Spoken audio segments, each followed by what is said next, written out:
भारत माता की। मध्य प्रदेश के राज्यपाल श्रीमान मंगूभाई पटेल, मुख्यमंत्री भाई शिवराज जी, रेल मंत्री अश्विनी जी,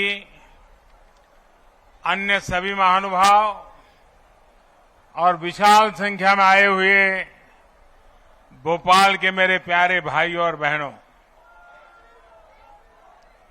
सबसे पहले मैं इंदौर मंदिर में रामनवमी का जो हादसा हुआ, मैं अपना दुख व्यक्त करता हूं। इस हादसे में जो लोग असमय हमें छोड़ गए, उन्हें मैं श्रद्धांजलि देता हूं। उनके परिवारों के प्रति अपनी संवेदना व्यक्त करता हूं।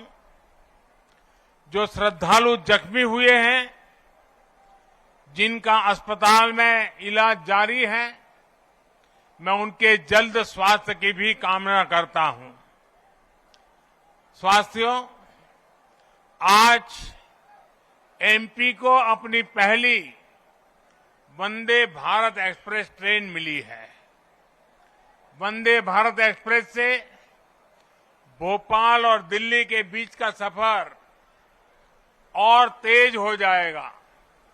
ये ट्रेन प्रोफेशनल्स के लिए, नौजवानों के लिए, कारोबारियों के लिए नई सुविधा लेकर के आएगी।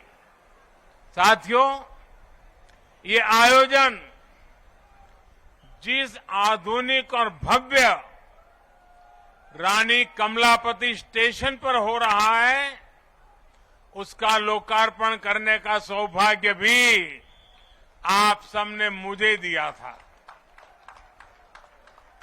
आज मुझे यहीं से दिल्ली के लिए भारत की आधुनिकतम वंदे भारत ट्रेन को रवाना करने का आपने अवसर दिया है। रेलवे के इतिहास में कभी बहुत कम ऐसा हुआ होगा कि एक ही स्टेशन पर इतने कम अंतराल में किसी प्रधानमंत्री का दोबारा आना हुआ हो।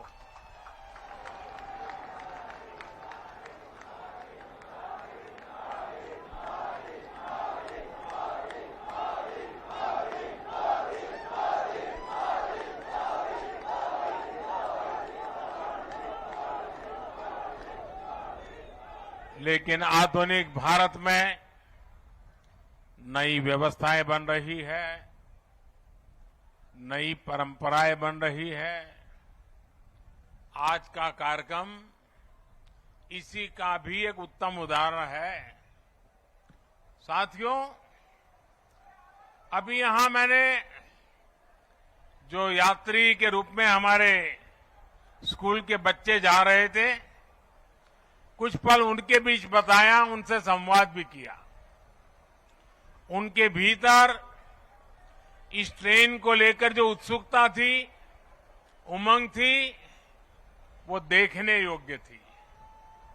यानी एक तरह से वंदे भारत ट्रेन विकसित होते भारत की उमंग और तरंग का प्रतीक है। और आज जब ये कार्यक्रम तय होता था, तो मुझे बताया गया कि 1 तारीख को कार्यक्रम है। मैंने कहा, भाई 1 अप्रैल को क्यों रखते हो?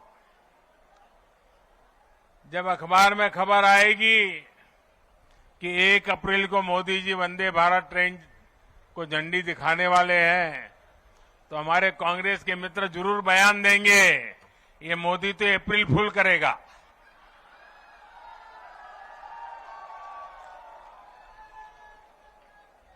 लेकिन आप देखते हैं 1 अप्रैल को ही ये ट्रेन चल पड़ी है।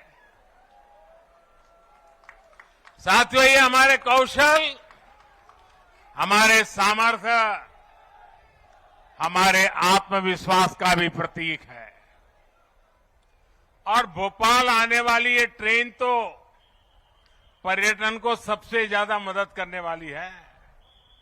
इससे सांची स्तूप, भीमबेटका, भोजपुर और उदयगिरी गुफा जैसे पर्यटन स्थलों में आवाजाही और बढ़ने वाली है।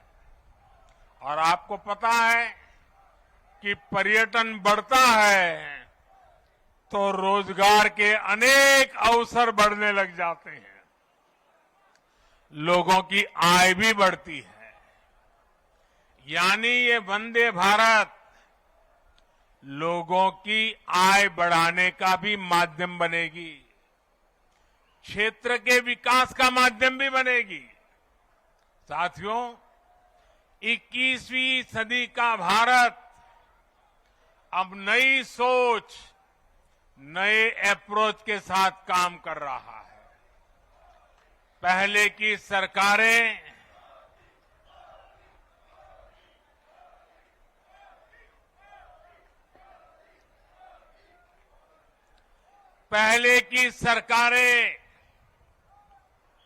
तुष्टीकरण में ही इतना व्यस्त रही कि देशवासियों के संतुष्टीकरण पर उनका ध्यान ही नहीं गया।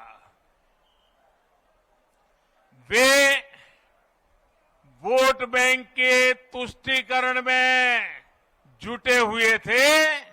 हम देशवासियों के संतुष्टीकरण में समर्पित है। पहले की सरकारों में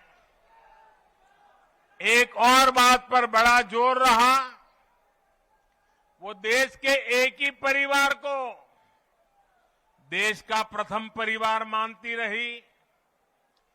देश के गरीब परिवार, देश के मध्यम वर्गीय परिवार, उन्होंने अपने हाल पर ही छोड़ दिया था। इन परिवारों की आशाएं, अपेक्षाएं, उन्हें पूछने वाला ही कोई नहीं था।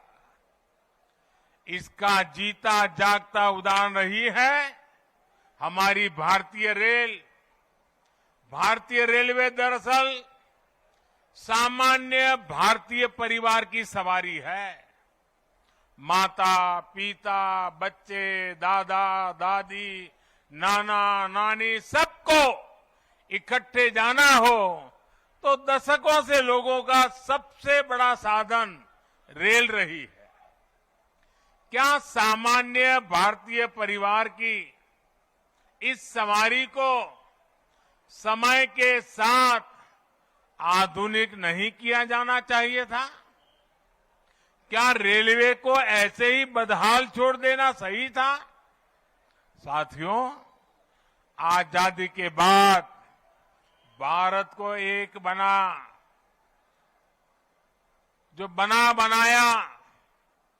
बहुत बड़ा रेलवे नेटवर्क मिला था।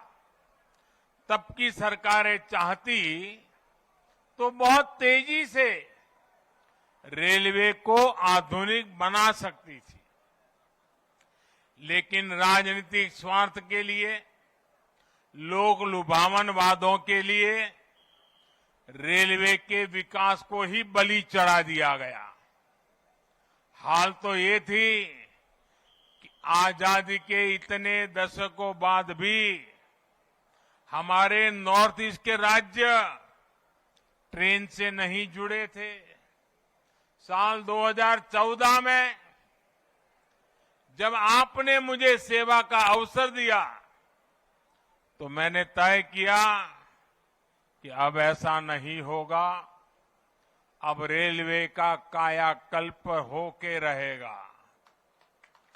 बीते 9 वर्षों में हमारा ये निरंतर प्रयास रहा है कि भारतीय रेल दुनिया का श्रेष्ठ रेल नेटवर्क कैसे बने। साल 2014 से पहले भारतीय रेल को लेकर क्या क्या खबरें आती थी, ये आप भली भांति जानते हैं। इतने बड़े रेल नेटवर्क